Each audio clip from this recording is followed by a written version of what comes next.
We've entered snake season here in Alabama. Lovely. Snakes of all kinds bite, but in our own state, you'll find snakes that can cause some of the most dangerous, venomous bites in the whole country. WVTM 13's Lisa Crane is joining us live in Birmingham. Lisa, thousands of people are bitten by venomous snakes every year.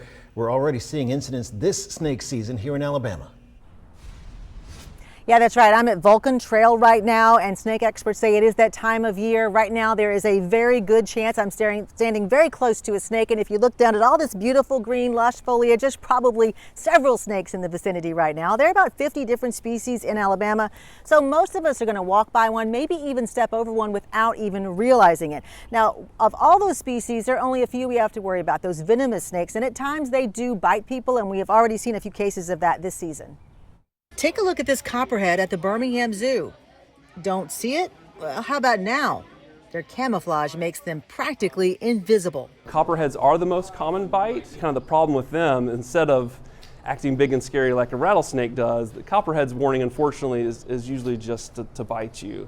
Donna Lowry from Trussville found that out the hard way. So this is after the swelling 3 weeks later. In late April, Lowry stepped 1 foot out her door and was immediately bitten by this copperhead that was just hanging out next to her door. She never even saw it. As soon as the snake bit me, the burning sensation, like I said, I just knew it was a snake. And then, yes, immediately it started swelling up, turning blue.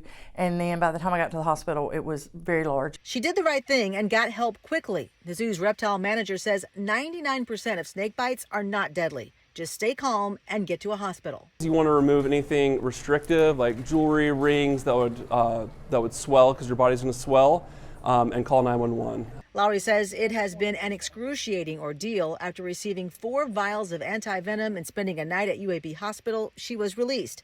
But she's still not fully recovered, physically or emotionally. It was so traumatic. I really do think I went into shock. And the other thing about a snake bite for me is the PTSD is so real. Like when I pull up at home, even in the daytime, but I do not go outside at night now. Before I go outside, I'm looking out my door, I'm opening the door, I'm looking everywhere. Now, experts say if you are bitten, do not try to catch or kill the snake that bit you. That just increases your chance of being bitten a second time. If you can, though, snap a picture of it, take that to the hospital with you. It'll help them identify the type of snake. That's important because if it is not a venomous snake, you will not need to take that anti-venom, and you don't want that unless you have to have it, because that's going to cost you about $10,000 a dose. The good news is, though, for the most part, health insurance will cover that cost. Live in Birmingham, Lisa Crane, WVTM 13.